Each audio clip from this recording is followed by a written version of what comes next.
Well, hey, what's up, guys?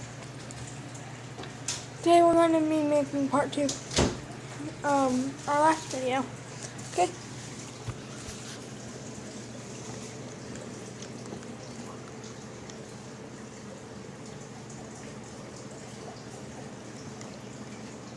my parents, they would fight, and my father wasn't the nicest man in the world. Sorry. He would do anything.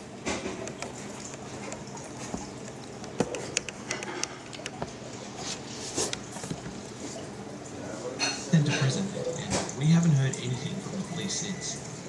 Ever since this incident, we haven't, and we're not planning on ever going ding-dong ditching ever again. Understanding what happened to Josh, I now believe that it can happen to anyone, even you. Number 3. I'm a 21-year-old female, and I've had something happen to me that has stuck with me for a long time. I was 14 years old, living in the Sierra Nevada mountains in a tiny town called Sonora. I was a well-brought-up child, but had issues with my parents as they would fight, and my father wasn't the nicest man in the world, but he would do anything for me and my older sister. At this time, my sister had been staying with my grandmother for the weekend, and my parents were fighting more than usual.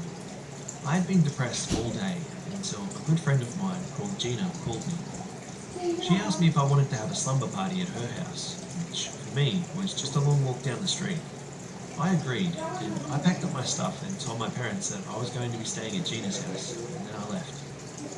When I got to her house, we sat in her room, laughed, drew art for her future tattoos, and watched a few movies, the Tremors movie, to be exact.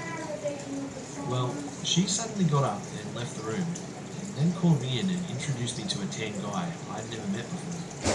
He looked normal, almost charming, and he was quite built. He was introduced as her cousin, Blake, and being the innocent 14-year-old I was, I became infatuated with him. We all went back to her room, and I went to the bathroom to change into my PJs. I was caught off guard by the smell of weed coming from Gina's room. I opened the door, and they were taking hits from a small pipe. I was immediately uncomfortable with this, seeing as weed was illegal. I sat down anyway. They were passing the pipe to one another, and then they passed it to me. I shook my head, and Blake gave me a look and said, "What, are you scared?" I trembled and took the pipe. The taste was awful, and I began to cough. I gave it back to my friend, and sat back down and coughed for a bit before the pipe came back around. I told him I didn't want another, and he rolled his eyes and took a hit. And then he pushed me against the wall, and breathed the smoke into my mouth. I was disgusted at that point, and I pushed him away. That was a mistake, though. After about 30 minutes, they were high, and I was frightened by the change in mood. He sat down and touched my face with a smile I can only describe as hungry, and I asked him to please not touch me. And that's when it started. He slapped me hard, and asked me why I was being such a bitch. He then said, "Why don't you want this?" and began to slap me again and again. Then he slapped my leg, my back, then the back of my head, until I was dizzy and crying. My friend was just too baked to realize what was happening, and then he forced me to drink wine. He wanted me to get drunk with him. I took small gulps, and he drank half the bottle. He took my wrist and slammed me against the bed and hovered over me. And thinking on my feet, I told him I didn't want to puke on him, and if he could just wait for a few minutes, I'd be ready. He was drunk and high enough to agree, so he laid down next to me and he bear hugged me to his chest.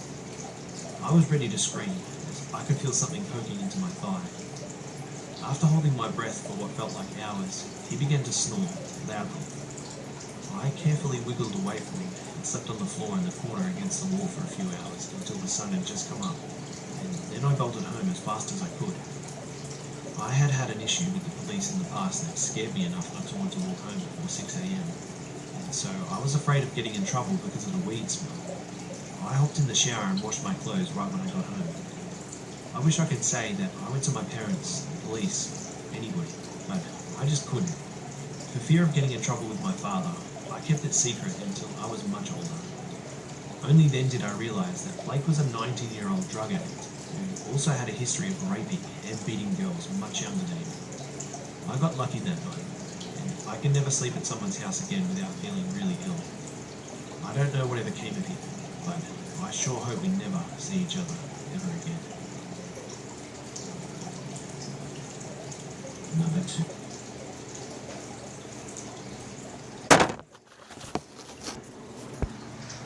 That was part 2. I'm stopped doing my intro for these, but yeah. Here the light is for the whole stories. There's not going to be much more light in any of these, but yeah. I'm going to do my outro still, but I'll see you guys later.